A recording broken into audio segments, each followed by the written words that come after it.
नमस्कार दोस्तों, स्वागत है आपका हमारे अगले डिक्टेशन में। डिक्टेशन हिंदुस्तान से और दूसरा भाग रेल पत्रिका से लिया है। शुरू करेंगे 3 सेकंड में। भारतीय मसाला कंपनियों पर फिर सवाल का उठना दुखद और चिंताजनक है।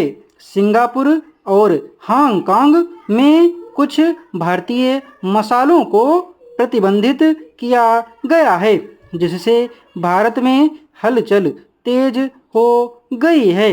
भारत दुनिया का सबसे बड़ा मसाला उत्पादक, उपभोक्ता व निर्यातक है और भारतीय मसालों पर किसी तरह की आपत्ति से साख पर असर पड़ सकता है। अतः भारत सरकार ने उचित ही सक्रियता दिखाते हुए सिंगापुर और हांगकांग के खाद्य सुरक्षा नियामकों से विवरण मांगा है। वाणिज्य मंत्रालय ने इन दोनों देशों में स्थित भारतीय दूतावासों को इस मामले पर विस्तृत रिपोर्ट भेजने का निर्देश दिया है। सरकार अपने स्तर पर भी जांच कर रही है और निशाने पर आई भारतीय कंपनियों से भी पूरा विवरण मांगा गया है।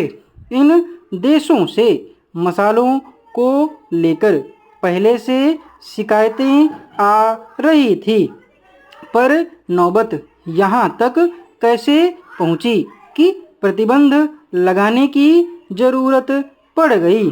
खाद्य उत्पाद के मामले में कंपनियां अक्सर अपने स्तर पर भी शिकायतों का निपटारा करती रही हैं और इन मसाला कंपनियों ने ऐसी क्या लापरवाही बरती कि प्रतिबंध लग गया।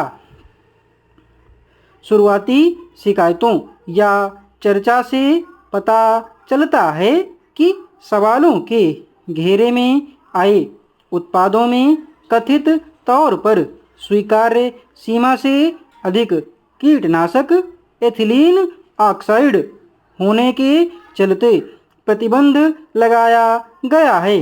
क्या मसालों की फसल में कीटनाशकों का उपयोग बढ़ गया है? प्रकाश मानवीय गतिविधियों के लिए महत्वपूर्ण है। एक सही प्रकाश वातावरण हमें एक ऐसा वातावरण प्रदान करता है जिसमें दृश्यात्मक कार्यों को बिना दृष्टिगत थकान और असुविधा के कुशलतापूर्वक और सटीक रूप से निष्पादित किया जा सकता है।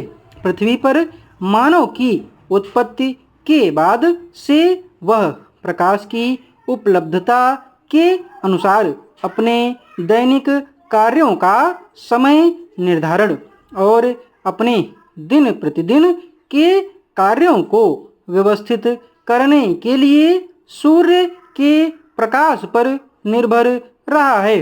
व्यक्ति की मन स्थिति पर देखे गए प्रकाश की विभिन्न स्थितियों के साथ साथ रंग का प्रभाव भी प्रतिबिंबित होता है। उन्नत औद्योगिक युग में प्रकाश बल्ब के आविष्कार के बाद सूर्य के प्राकृतिक प्रकाश पर मानव की निर्भरता काफ़ी हद तक कम हो गई है, लेकिन मानव मनोदशा और नींद चक्र पर प्रकाश के प्रभाव की अंतर्निहित प्रकृति अब तक विद्यमान है। विद्युत प्रकाश के प्रारंभिक चरण में हम अक्रिय गैसीय वातावरण में किसी तत्व के गर्म होने के कारण उत्सर्जित प्रकाश तक ही सीमित थे और हीटिंग तत्व के आसपास की गैस उत्सर्जित प्रकाश का रंग निर्धारित करती थी।